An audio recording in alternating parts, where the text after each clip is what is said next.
ఊరిరిగింపు. మహాకాలంలో సవారీ చేస్తాడు. సవారీ అంటే ఏమిటో తెలుసా అండి?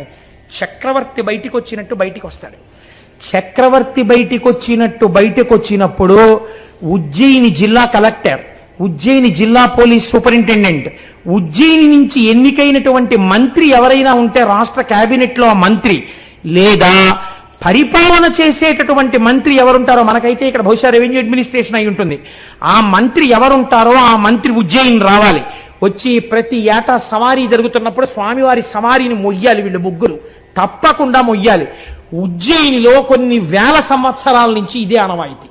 రాజులే పాలించనివ్వండి, ప్రజాస్వామ్యమే కానివ్వండి, వాళ్ళు వచ్చి ఆ పల్లకి పట్టుకుని స్వామిని సవారీ తీసుకెడతారు.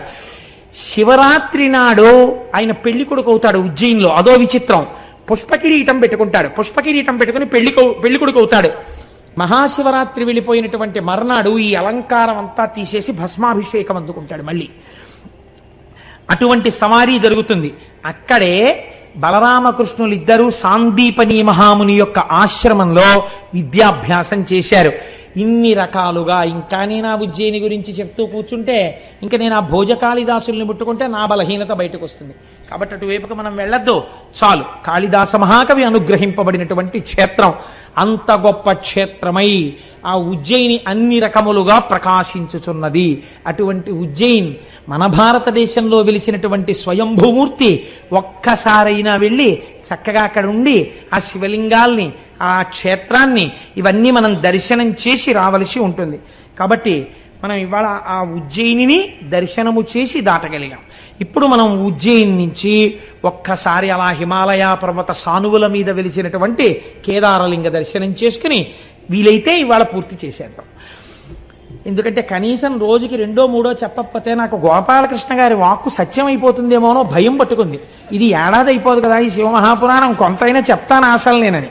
అందుకని ఈ కేదారేశ్వర లింగం గురించి ఒక మాట చెప్తారు. మహాద్రిపార్శ్వే చతటే రమంతం సంపూజ్యమానం సతతం మునీంద్రైః సురాసురైర్యక్షమహోరగాద్యైః కేదారమీశం శివమీశమీడే. ఇది హిమాలయ పర్వతములలో వెలిసినటువంటి లింగము. నరనారాయణులిద్దరూ కూడా కారణము వలన సాక్షాత్తుగా ఈ భూమండలం మీద బదరీ క్షేత్రమునందు తపస్సు చేసినప్పుడు ద్యోతకమైనటువంటి శివలింగము. కేదారమునందున్నటువంటి శివలింగమును దర్శనము చేసినా, చేయడానికి వెడుతున్నప్పుడు మరణించినా మోక్షమే. ఇది చిత్రం. అయితే కేదారేశ్వర లింగాన్ని దర్శనం చేసేటప్పుడు మాత్రం ఒక నియమం ఉంది. ఆ నియమంతో దర్శనం చెయ్యాలి. ఆ నియమం లేకుండా మాత్రం దర్శనం చేయకూడదు. నాకు తెలిసి సాధారణంగా 195 మంది అసలు ఈ నియమాన్ని పాటించారు తెలియక. కానీ ఈశ్వరుడు క్షమిస్తాడని నేను అనుకుంటున్నాను ఏమిటి, నేను నమ్ముతున్నాను. చూడండి, ఎందుకు ఈ మాట నేను అంటున్నానంటే, ఒక్కొక్కసారి లోకంలో ఒక చిత్రమైనటువంటి పోకడ ఒకటి ఉంటుంది. మనకి కామక్రోధములు ఇవి పెద్ద విశేషం చెప్పేది ఉంటుందండి, ప్రతి వాళ్ళకి ఉండేవే. లోకము పట్ల మీరు క్రోధాన్ని పెంచుకున్నారనుకోండి, అది పతనహేతు అవుతుంది. నాకెవరి మీదో కోపం ఉందనుకోండి, ఆ కోపంతో ఉంటే తిరిగి జంతువులోకి వెళ్ళిపోతాడు మరణ సమయంలో ఆయన కానీ జ్ఞాపకం వస్తే. కాబట్టి క్రోధము అరిష్టహేతువు. కానీ భగవంతుని యొక్క ఆరాధన యందు క్రోధము విజృంభించింది అనుకోండి ఏదో కారణం చేత, చిత్రం ఏమిటో తెలుసా అండి, అది ఉన్నతికి మార్గాన్ని చూపించేస్తుంది. అదొక చిత్రమైన విషయం. ఆఖరికి క్రోధమైనా సరే ఈశ్వరారాధనతో ముడిపడింది అనుకోండి, ముడిపడితే అది అభ్యున్నతిని తీసుకొస్తుంది. మీకు నేను ఒక ఉదాహరణ చూపిస్తాను ఎందుకు అలా జరుగుతుందో. మనకి జంబుకేశ్వరం అని ఒక క్షేత్రం ఉంది, మీకు అందరికీ తెలుసు. ఆ జంబుకేశ్వరంలో జలలింగం, నీటి రూపంలో పరమాత్మ ఉంటారు. కానీ అక్కడ తీర్థం ఇవ్వరు ఆ నీటిని, ఎప్పుడు నీరు ఉబుకుతూనే ఉంటుంది. అక్కడ జంబు మహర్షి తపస్సు చేశారు. ఒక నేరేడు చెట్టు, అలనేరేడు చెట్టు ఎన్ని లక్షల సంవత్సరాల నుంచి ఉందో ఎవ్వరికీ తెలియదు. ఆ నేరేడు చెట్టుకు ఒకసారి ప్రమాదం వచ్చింది. ఆ నేరేడు చెట్టు పైనుంచి ఎండిపోవడం మొదలెట్టింది. ఎన్ని పూజలు చేశారో, ఎన్ని ప్రార్థనలు చేశారో ఆగలేదు. ఎన్ని రకాలుగా పరిశీలించినా చెట్టు ఎండిపోయి కొమ్మలు విరిగిపోయి ఆఖరికి భూమట్టంలో ఇంత బెరడు మిగిలింది. అసలు ఈ క్షేత్రమునకంతటికీ కూడా కదులుతున్న రూపంలో స్వామి ఈ నేరేడు చెట్టుగానే ఉన్నాడంటారు. ఈ చెట్టు చచ్చిపోయింది, ఏం ప్రమాదమో అని బెంగపెట్టుకున్నారు. మనకి కొన్ని కొన్ని క్షేత్రాల్లో చెట్టు రూపంలో ఈశ్వరుడు ఉంటాడు. అందుకే నమ వృక్షాయచ అని పిలుస్తుంది రుద్రాధ్యాయం. మీరు కంచి వెళ్ళారనుకోండి, ఒక మామిడి చెట్టు రూపంలో ఉంటాడు. మీరు మధ్యార్జునం వెళ్ళారనుకోండి, మధ్యార్జునం మద్ది చెట్టు రూపంలో ఉంటాడు. జంబుకేశ్వరం వెళ్ళారనుకోండి, నేరేడు చెట్టు రూపంలో ఉంటాడు. పైగా నేరేడు చెట్టు యొక్క మొదట ఒక ఏనుగు, ఒక సాలెపురుగు, ఒక శివలింగాన్ని పూజ చేస్తున్నటువంటి గుర్తులున్నాయి. ఈ నేరేడు చెట్టు చచ్చిపోతే ఎలా అని బెంగపెట్టుకున్నారు. ఇంత బెరడు మిగిలిన తరువాత రుద్రాధ్యాయము ఎంత గొప్పదో నిరూపిస్తూ ఒక ఆశ్చర్యకరమైన సంఘటన జరిగింది. ఈ చెట్టు శివస్వరూపము కనుక ఇది చిగర్చడానికి మనం చేసిన ప్రయత్నాలన్నీ విఫలమైపోయాయి కనుక ఇప్పుడు మీరు దాని మీద పట్టుకెళ్ళి నెయ్యి, పాలు, పెరుగు, పళ్ళరసాలు అన్నీ కూడా పోసేశారనుకోండి, ఉన్న ముక్క కూడా కుళ్ళిపోతుంది కదండి. వాళ్ళేం నమ్మారంటే ఇంకా ఇంతకన్నా బ్రహ్మాస్త్రం మన దగ్గర లేదు. ఇప్పుడు పదార్థాలని వేస్తున్నది పదార్థాలుగా కాదు, రుద్రాధ్యాయాన్ని అనుసంధానం చేస్తూ మనం అభిషేకం చేస్తున్నాం. మనం అలా అభిషేకం చేద్దాం. బతికిందా, బతికి తీరాలి ఈ చెట్టు. బతక లేదా ఇంకింతకన్నా మన దగ్గర అస్త్రం లేదు. మన వల్ల ఏదో అపరాధం జరిగిపోయినట్టే. దానికి రుద్రాభిషేకం చేసేశారు అన్ని పదార్థాలతోటి. మీకు ఒక ఆశ్చర్యకరమైన సంఘటన తెలుసా? ఆ రాత్రి తలుపులు వేసి అర్చకులు వెళ్ళి మర్నాడు తలుపులు తీశారు. బెరడుకి ఆకుపచ్చతనం వచ్చి చిగర్చింది. ఇప్పుడు ఎంత పెద్ద నేరేడు చెట్టు ఉందో. ఇప్పుడు మీరు జంబుకేశ్వరం వెళితే పెద్ద నేరేడు చెట్టు కనపడుతుంది. మళ్ళీ ఆ చెట్టు మొదట్లో ఒక సాలెపురుగు, ఒక పాము ఉంటాయి. ఎందుకుంటాయో తెలుసా అండి? శ్రీకాళహస్తిలాగే అక్కడ కూడా ఇతపూర్వం అక్కడ జంబు మహర్షి తపస్సు చేసినప్పుడు పెద్ద ఆలయం ఉండేది కాదు. ఒక సాలెపురుగు ప్రతిరోజు వచ్చి ఆ శివలింగం మీద ఒక గూడు అల్లేది. అల్లి నేను స్వామికి వస్త్రం కట్టాననుకుని మురిసిపోయేది. ఏనుగులు చాలా ఉండేవన్నీ నేరేడు వనాలు. ఆ నేరేడు తోటల్లో తిరుగుతుండేవి ఆ ఏనుగులు. ఒక ఏనుగు రోజు కావేరీ నదీ జలాలు తన తొండ నిండా పుచ్చుకుని, ఎక్కడి సంస్కారమో ఎవరికి తెలుసండి? జీవుడి సంస్కారాలు మనం చెప్పలేం. నేను ఇవాళ పొద్దున్న ఒక పిల్లవాడికి అక్షరాభ్యాసం చేశాను. ఆ పిల్లవాడు 7వ నెలలో పుట్టేసేట.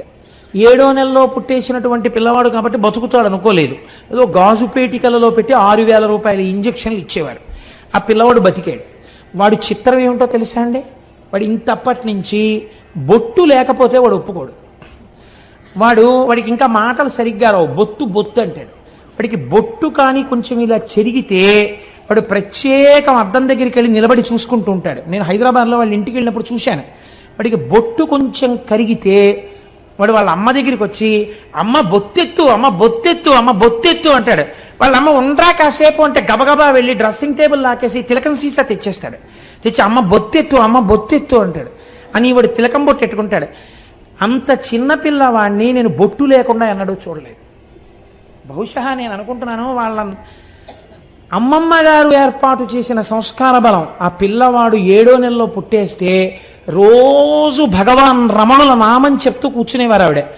ఆ పిల్లవాడికి మొట్టమొదట పాలు తాగించినప్పుడు కూడా వాడు తాగకపోతే వాడికి రమణ తాతయ్య వచ్చారు, అరుణాచలం నుంచి వచ్చారు, నీకు పాలు ఇవ్వడానికి వచ్చారు అంటే వాడు గుడగుడు తాగిచ్చాడు.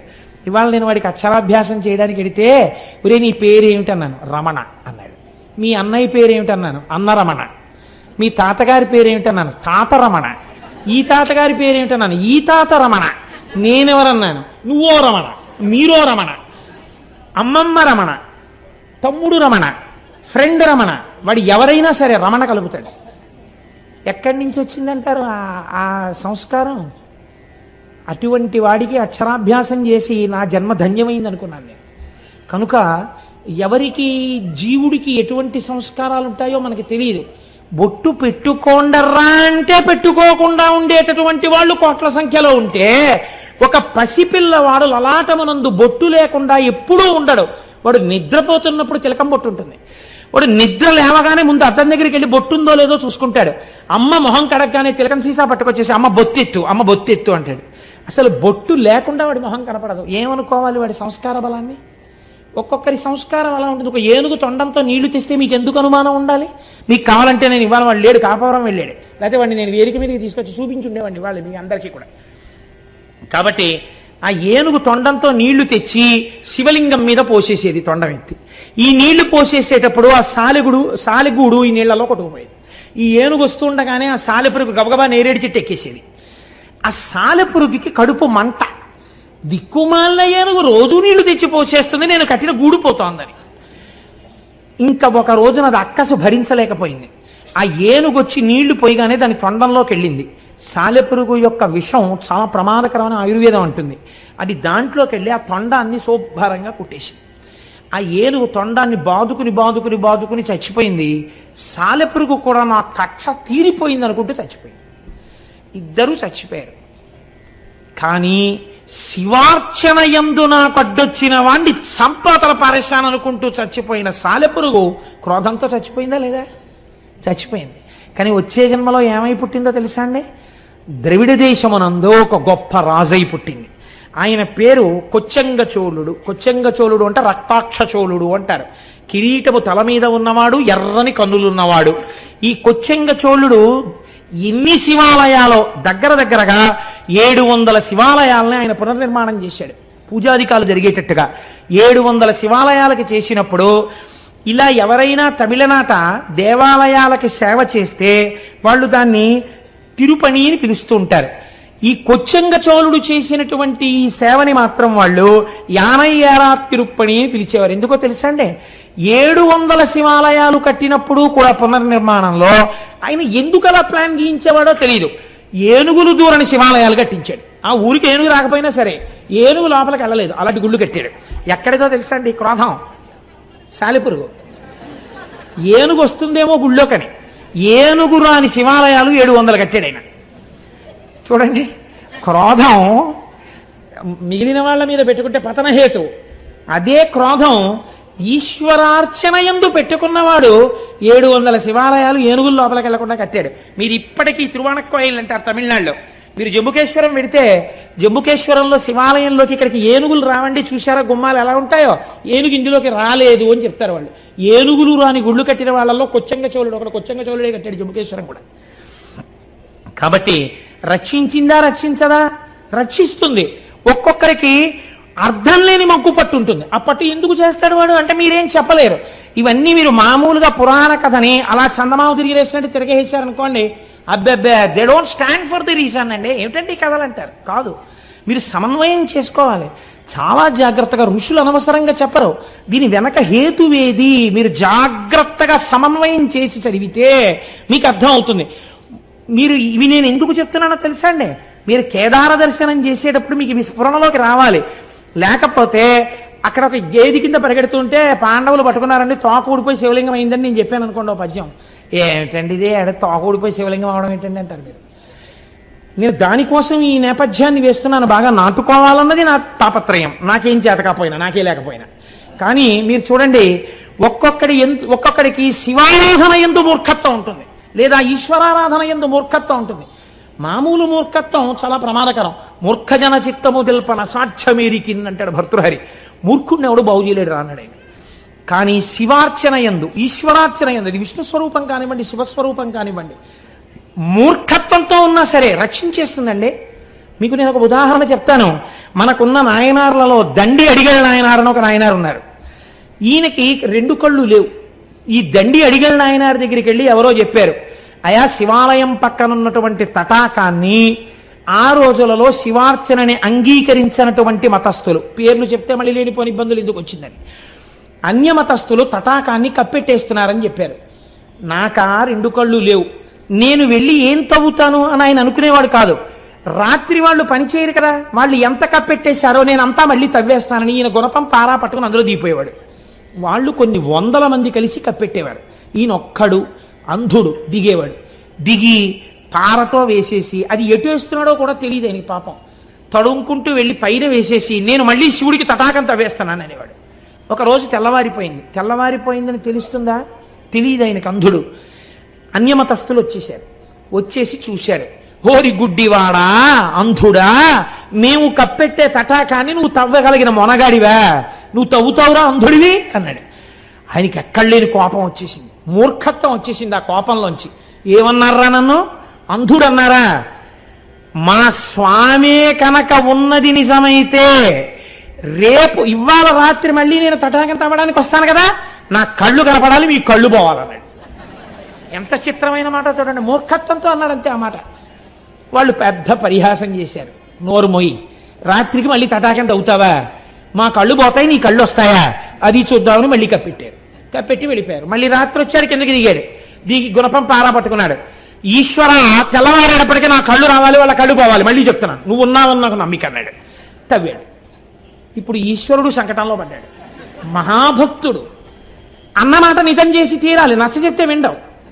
కాబట్టి తెల్లవారుతోంది. ఈయనకి కళ్ళు వచ్చాయి, వాళ్ళకి కళ్ళు పోయి, అందరికీ కళ్ళు పోయి. ఈ విషయం మహారాజుకు తెలిసింది. రాజు స్వయంగా బయలుదేరి వచ్చాడు. ఇన్నాళ్ళు వీళ్ళు చేసినదంతా అసత్య ప్రచారం కనుక వీళ్ళ నాలుకలు కూడా కోసేయండి అన్నాడు. ఇప్పుడు వాళ్ళు తడుముకుంటూ వీళ్ళని ఈ రాజ్యంలో ఉండకుండా రాజ్యం బహిష్కారం చెయ్యండి, నిష్కారణంగా వీళ్ళ మాటలు నమ్మి నేను ఎన్నో దేవాలయాలు మూశాను, కోనేరులు కప్పెట్టాను, కాబట్టి వీళ్ళని బయటికి తోసేయండి, నా చేత పాపం చేయించారన్నాడు. వాళ్ళు తడుముకుంటూ రాజ్యంలోంచి బయటికి వెళ్ళిపోయారు. అలా మహానుభావుడు దండి అడిగల నాయన మూర్ఖత్వంతో శంకరుణ్ణి కిందకి దింపేశాడు. దింపేసి ఈశ్వరాస్తిత్వాన్ని నిలబెట్టాడు. ఇప్పుడు చెప్పండి నాకు, భగవంతుని యొక్క అర్చనయందు వచ్చిన క్రోధము, భగవత్ సంబంధము చేత కలిగినటువంటి ఈశ్వరుడున్నాడన్న పూనిక చేత వచ్చిన మూర్ఖత్వము, ఈ రెండు ఒక్కొక్కసారి రక్షణ హేతువులైపోయినా అయిపోతాయి కూడా ఆ పూనికలు. మనం చెప్పలేం. ఈశ్వర సంబంధములో అవగుణములు గుణములుగా భాసిల్లుతాయి. ఇది ఎవరికైనా, ఎంతటి వారికైనా. ఈ నేపథ్యంలో మీరు కేదారేశ్వరుడి యొక్క శివలింగం గురించి వినే ప్రయత్నం చేయండి, మీరు తొందరగా సమన్వయం చేసుకోగలుగుతారు. ఇందులో ఆ హిమాలయ పర్వతాల దగ్గర మహానుభావుడు ఆ కేదారేశ్వరంలో ప్రతిరోజు కూడా ఆ నరనారాయణులు ఒక పార్థివలింగాన్ని అక్కడ ఉంచి ఆ పార్థివలింగాన్ని ఆరాధన చేస్తుండేవారు. వాళ్ళు చేస్తున్నది పార్థివలింగానికి. పార్థివలింగం అంటే ఇంత మట్టితో చేసిన శివలింగం. వాళ్ళు ఇంత మట్టితో మేం చేసిన శివలింగమే కదా అని వాళ్ళు అనుకునేవారు కాదు. ఇది ఈశ్వరుడు అని నమ్మారు వాళ్ళు. అమరకోశంలో ఈశ్వర శబ్దం శివుడికి మాత్రమే వర్తిస్తుంది. అందుకని ఇది ఈశ్వరుడు, జగన్నియామకుడు, జగత్ప్రభువు అని నమ్మారు. నమ్మి నరనారాయణులు అర్చన చేస్తున్నారు. వారలహర్నిశంబులను పార్థివలింగ సమర్చనంబు విస్తారముదంబు పెంపెసగ సల్పుడు అయ్యడు రజమౌళి అవ్వారల చేరవచ్చి అనవత్య వరంబును కోరుడన్న అద్ధీరులిటన్ వసింపుమన దేవరయుండి హిమాటవీ స్థలిన్. ఆ శివలింగంలోంచి పరమశివుడు ఆవిర్భవించి, మీరు చేసినటువంటి పూజకి నేను ఎంతో పొంగిపోయానయ్యా, ఇంత చల్లటి ప్రాంతంలో ఇంత తపస్సులో పార్థివలింగానికి ఇంత అర్చన చేశారు, మీకేం కావాలి కోరుకోమని అడిగారు. అడిగితే, స్వామి ఇక్కడే ఈ బదరీ క్షేత్రానికి ఆవలివేపు హిమాలయ పర్వతాల యొక్క శృంగాల మీద నీవు స్వయంభూమూర్తివై లింగమూర్తివై వెలిసి లోకమును కాపాడు అని అడిగారు. ఎక్కడ హిమాలయ పర్వతాలు? కొన్ని వేల అడుగుల ఎత్తు సముద్ర మట్టానికి. ఆ కేదారం వెళ్ళేటప్పుడు రోడ్డు కొన్ని నెలల్లోనే క్లియర్ చేస్తారు. చేసిన తరువాత అది కూడా అసలు రాత్రిళ్ళు 9 దాటితే కరెంటు తీసేస్తారు. ఇంకా ఆ చీకట్లోనే పడుకోవడం అంతే. ఆ కాటేజెస్లో తెల్లవారిన తర్వాత మీకు అక్కడ ప్రయాణ సాధనాలు, ఒకటి పాదచారి అయి వెళ్ళుట, ఎవరు వెళ్ళరు. ఎందుచేతనంటే సాయంకాలం అయిపోతే మీరు తిరిగి రాలేరు. మంచు హోరుమని వాన పడిపోతుంది. ఇప్పుడు బాగుంటుంది, కాసేపటికి కుంభవృష్టి కింద వర్షం పడిపోతుంది. మీరు పైనుంచి ఇలా కిందకి చూశారో కళ్ళు తిరిగిపోతాయి. ఇట్నుంచి రుద్రప్రయాగ, అట్నుంచి దేవప్రయాగ రెండు వెళ్ళి కలుస్తాయి. ఇక్కడ గంగానది, బదరిలో అలకనందా నది రెండు ప్రవహిస్తుంటాయి. ఆ నదుల చప్పుళ్ళు, పర్వతాల మించి ఎన్ని జలపాతాలు పడిపోతుంటాయో, దర్దర్ వచ్చేసి జలపాతం వెళ్ళిపోతుంటుంది. నడిచి ఎవ్వరూ వెళ్ళరు. ఎక్కడో బాగా తెలుసున్న వాళ్ళు వెడుతుంటారేమో. ఇంకా ఉన్న వాళ్ళకి రెండే మార్గాలు. ఒకటి డోలీల్లో వెళ్ళాలి. డోలీల్లో వెళ్ళడానికి నాబోటి గండి ఎక్కించుకోరు. ఎందుకు ఎక్కించుకోరంటే కుర్చీయే చిన్నదిగా ఉంటుంది. నేను డోలీలో వెళ్ళిపోదాం అనుకున్నాను, వాళ్ళు నన్ను చూసి గుర్రం ఎక్కన్నారు. నాకేం భయం లేదు, ఉన్నమాట ఉన్నట్టు చెప్పాను. కాబట్టి ఆ చిన్న కుర్చీలో అసలు పట్టం, ఏదో కొంచెం కాస్త డెలికేట్గా ఉండి అందులో కూర్చునే వాళ్ళంటే ఎక్కువ మందిగా ఆడవాళ్ళని ఎక్కించుకుంటారు వాళ్ళు. అందుకే ఎక్కించుకుని ఆడవాళ్ళని ఎక్కించుకుంటారంటే నా ఉద్దేశం నేను ఏ అపవిత్రమైన భావనతో నేను అంటలేదు. వాళ్ళు కొంచెం మగవాళ్ళకన్నా సన్నగా ఉంటారు కాబట్టి వాళ్ళని వహించడం తేలిక. వాళ్ళు పాపం చాలా సేవ చేస్తారు. వాళ్ళు మగవాళ్ళలో సన్నగా ఉన్న వాళ్ళు ఎక్కుతుంటారు, మిగిలిన వాళ్ళు గుర్రాలు ఎక్కాలి. విచిత్రం ఏంటో తెలుసా అంటే 2 గుర్రాలను ఒకడే తోలుతాడు. ఈ గుర్రాల మీద కూర్చుని వెళ్ళిపోతుంటే గుర్రం తిరిగేటప్పుడు ఈ అంచు దగ్గరికి వెడుతుంది.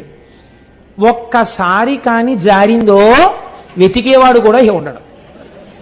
ఇంకెవరు వెతకడం అన్న సమస్య ఉండదు. ఎందుకంటే కొన్ని వేల అడుగుల నుంచి కింద పడిపోతాం కదమ్మా, వెళ్ళాం కదా మనం. అన్ని వేల అడుగుల నుంచి కింద పడిపోవడమే, చిన్నాభిన్నం అయిపోతుంది శరీరం. అసలు వెతకరు. కేదారంలో పడిపోయాడంటే కైలాసం పోయాడని వెళ్ళిపోతారు. కాబట్టి ఆ కేదారానికి వెళ్ళేటప్పుడు 10 రూపాయలు ఇస్తే ప్లాస్టిక్ కవర్ ఇస్తాడు, డిస్పోజబుల్ రెయిన్ కోట్. అది వేసుకుని ఆ గుర్రం ఎక్కి వెళ్ళిపోతుంది. హోర్న వాన వస్తుంది, తడిచి ముద్దయిపోవడం. అంతే, దిగడానికి ఉండదు. కేదారం వెళ్ళి కేదారం నుంచి కిందకు వచ్చిన తర్వాత గుర్రం దిగిన వాడు నడుస్తుంటే అసలు వీడికి నడకొచ్చా అనిపిస్తుంది. ఇవన్నీ పుళ్ళైపోయి ఎంత నొప్పులు చేసేస్తాయో అలవాట్లేక ఆ గుర్రం మీద కదలికకి. అది జీను కదులుతుంటుంది కదా, దాన్ని కొంచెం గట్టిగా ఏమైనా ఇలా తొక్కిపెట్టి ఏమైనా అందామంటే అది కాస్త కాలు జారింది అనుకోండి, కిందకి అయిపోయిందే. కాలుని పెడితే పెట్టింది, కిందకి దిగితే చాలని అలా కూర్చోవాలంతే. కానీ వెళ్ళి తీరవలసిన యాత్ర. ఇన్ని వేల అడుగులు పైకెక్కిన తర్వాత స్వామి దేవళం కనపడుతుంటుంది. పరుగు పరుగున లోపలికెడితే లోపల పెద్ద అంతరాలయం. అక్కడ కేదారేశ్వరుడిగా వెలిశాడు మహానుభావుడు. కేదార శివలింగ దర్శనము చేసిన వాడికి మోక్షము కరతలామలకము అని శివమహాపురాణం నిర్ణయం చేసింది. పెద్దలు నిర్ణయం చేశారు.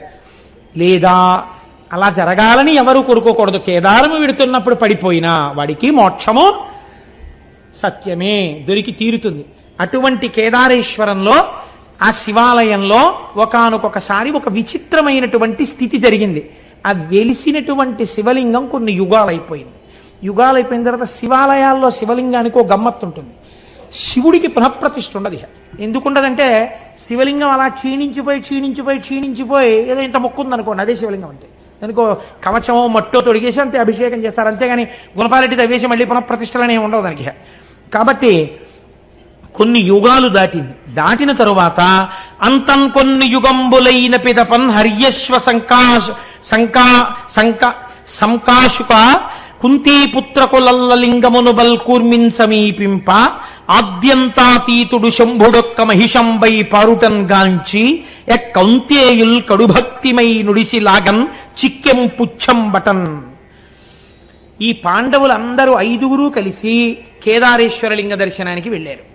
వెళ్ళి ఆ ఆలయంలోకి వెళ్ళి ఉన్నటువంటి చిన్న శివలింగం, అప్పటికి ఆ చిన్న శివలింగ దర్శనం చేసుకుందామని వెళ్ళారు. ఎక్కడి నుంచి వచ్చాడో పరమాత్మ, ఆయనకు అదో ముచ్చట. ఆయన ముచ్చట ఎందుకు అలాగంటే మనం ఏం చెప్తాం? అన్నమాచార్యులు వారు అడిగారు, ఏమిటయ్యా ఈ ఉయ్యాలలో కూడా ఏమిటి? 2 భార్యల్ని చెట్టు 2 పక్కలా పెట్టుకుని అది పిల్లలందరూ వచ్చారా? నువ్వేమో ఉయ్యాల ఎక్కి ఇటు శ్రీదేవిని ఇటు భూదేవిని పెట్టుకుని చక్క ఉయ్యాలు లొగుతుంటావా? పిల్లలు మనవలు మేమందరం నీ బిడ్డలు మేమందరం కూర్చుంటే నువ్వేమిటి 2 పిల్లల్ని పెట్టుకుని ఊగడం ఏమిటి అసహ్యంగా? ఏమిటి అలవాటు ఏమిటి నీకని అడిగాడు ఆయన. నాకు అర్థమైందిలే, అలల చెంచలమైన ఆత్మలందుండని కలవాటు చేసని ఉయ్యాల. నీ తప్పు కాదు స్వామి, మా మనస్సులు ఎప్పుడు చెంచలం కదా. చెంచలమైన మా మనస్సుల్లో నువ్వెలా ఉంటున్నావో చూపించడానికి ఊగుతున్న ఉయ్యాలలో మాకు దర్శనమిచ్చావని స్తోత్రం చేశారు. అలా ఈశ్వరుడు ఎప్పటికీ ఎలా రక్షిస్తాడో ఎలా ప్రత్యక్షమవుతాడో ఎవరికి రుక. పాండవులు ఏం చేస్తారో చూద్దాం అనుకున్నాడు. ఆయనకో ముచ్చట పుట్టింది. ముచ్చట పుట్టి ఒక చిన్న మహిషము అనగా ఓ దున్నపోతు రూపంలో పరిగెత్తాడు. అక్కడ పరిగెడితే పాండవులు గమనించారు, ఇక్కడికి మహిషం ఎందుకు వస్తుంది? ఇది ఖచ్చితంగా శంకరుడే. మీరు చూడండి, ప్రకృతి సహజంగా మనకు ఒక లక్షణం ఉంటుంది. మీరు ఏదో వెంకటాచలం వెళ్ళామనుకోండి, వెంకటాచలం వెళ్ళి సహస్రదీపాలంకార సేవ అయిపోయిన తర్వాత మీరు లేచి స్వామివారి ఆలయంలోకి వెళ్ళిపోతారని లేచి నమస్కారం చేస్తున్నారు అనుకోండి, ఎవ్వరూ లేరు. ఏదో కాకినాడ నుంచి వెళ్ళిన వాళ్ళు 100 మందో 120 మందో ఉన్నారనుకోండి. ఆ రోజు స్వామి మాడవీధుల్లో వెడుతున్నాడు అనుకోండి, మీరు వెళ్ళిపోతారేంటి రూమ్కి? మాడవీధుల్లో స్వామితో పాటు ఎడదామని వెనకాల వెళ్ళిపోతారు. వెళ్ళిపోయిన తర్వాత ఆయన వెనకాతలు ఇలా దూరంగా నించుని ఏడుకొండలవాడ గోవింద వెంకటరమణ గోవింద అంటూ పెడతారా? కాసేపటికి ఇంకో కోరిక పుడుతుంది, ఒక్కసారి ఇలా పట్టుకుంటే అనిపిస్తుంది. ఇప్పుడు మీరు ఏం చేస్తారు? అవి ఇంతంత ఉంటాయి. వెళ్ళి అయ్యా ఓసారి పట్టుకుంటా ఉంటారు. వాళ్ళు అంటారు మీరు పట్టుకోలేరు అంటారు. సెక్యూరిటీ వాళ్ళు అంటారు పట్టుకోకూడదంటారు. అయినా మీరు ఆకలి చూపులు చూస్తున్నారనుకోండి వాళ్ళ వంక ఒక్కసారి పట్టుకుందామని. పెద్ద ఎవరు లేరు పాపం, వీళ్ళు ఏదో భక్తుల్లా ఉన్నారు, అందరూ కాకినాడ నుంచి వచ్చారు, అందరూ 120 మంది మాట్లాడుకుంటూ ఒక్కసారే కదా వచ్చారు, ఫోన్లే వాళ్ళు ఏం ప్రమాదకరులు కారు, వీళ్ళు అయ్యప్ప స్వామి వెంకటాచల వైభవం చేసిన వాళ్ళు, అందుకని స్వామి వీళ్లతో మోయించుకోవడానికే ఇవాళ మాడవీధుల్లో తిరుగుతున్నాడు అని వాళ్ళల్లో దూరి వాళ్ళు మొయ్యాలి, నువ్వెవడివి కాదనడానికి, మోయించంటాడు స్వామి. అనగానే వాళ్ళు అంటారు కనుసైగ చేస్తారు అంటారు. అంతే, మన వాళ్ళు 120 మంది పల్లకీకి వాహకులే, మాడవీధులన్నీ మోసేస్తారు. ఇది యథార్థంగా జరిగింది మనం మేము వెంకటాచలంలో. ఏమ్మా జరిగిందా లేదా? 120 మంది స్వామిని మోసేసి, మా ప్రసాద్ బాబు గారు అయితే ఎన్ని మాటలు, కోటేశ్వరరావు గారు వెంకటాచలం వైభవం చేసినందుకు మాడవీధుల్లో స్వామిని మోసేశామండి, ఎవ్వరు లేరండి మేమేనండి, వెంకటరమణ గోవింద, ఏడుకొండలవాడ గోవింద అంటూ తిరిగేశామండి అని ఎంత పొంగిపోయారో. కాబట్టి ఇప్పుడు ఏమైంది? మన ఆర్తి తీర్చడానికి పరమేశ్వరుడు వస్తే మీరు పట్టుకోకుండా ఊరుకుంటారేంటి? పట్టుకుని తీరుతారు. మహిష రూపంలో వెడుతున్నా అంతటా ఈశ్వర దర్శనం చేశారు పాండవులు. ఆ లింగం మాత్రమే శివుడు అనుకోలేదు, అక్కడ వెడుతున్న మహిషమునందు కూడా శివుడే కనబడ్డారు వాళ్ళకి. ఇక్కడ పాదాలు పట్టుకోవడం కాదురా, మేం మహారాజులం, చక్రవర్తులం, కురుక్షేత్ర యుద్ధం చేసిన వాళ్ళం, తెగటార్చగలిగిన వాళ్ళం, కొన్ని కోట్ల మంది అని అహంకరించడం కాదు. నా స్వామి దున్నపోతు రూపంలో వెళ్ళిపోతున్న ఇది శివుడే. అంతటా శివుణ్ణి చూడడం, కేదారంలో శివుణ్ణి చూశాకొచ్చింది వాళ్ళకి. కాబట్టి ఇప్పుడు దీనికి కాళ్ళు అట్టుకోవాలని ఆ మహిషం దగ్గరికి వెళ్ళారు. కాళ్ళు అందలేదేమంది, ఇది తోక అందింది. వాళ్ళు చాలు మా స్వామి తోక అందిందని గబగబ గబగబ ఈశ్వర స్వరూపంగా తోక పట్టుకున్నారు. వాళ్ళ భక్తికి మెచ్చుకున్నవాడై ఈశ్వరుడు తన పృచ్ఛభాగాన్ని అక్కడ విడిచిపెట్టి దాన్ని శివలింగంగా మార్చేశాడు. అదే ఇప్పుడు మనందరం దర్శనం చేస్తున్నటువంటి కేదారలింగం. కాబట్టి కేదారం వెళ్ళొచ్చాను అన్నవాడికి ఏం కనపడాలి? కనీసం అంతటా శివుణ్ణి చూడడం అభ్యాసంలోకి రావాలి. అంత పరమపావనమైనటువంటి క్షేత్రం కేదార క్షేత్రం. అక్కడే మనం ఎక్కుతున్నప్పుడే దూరంగా కైలాస దర్శనం అవుతుంటుంది. అదిగో కైలాసం కనపడుతోంది చూడండి అంటారు. ఆ మంచుకొండ చాలా విచిత్రంగా కైలాసంలాగే భాషిస్తూ ఉంటుంది. నిజంగా వర్షం ఆగి సూర్యకిరణాలు పడుతుంటే ఎంత అందంగా ఉంటుందో. నిజంగా కైలాసానికి సమీపానికి వెళ్ళి వచ్చినట్టే.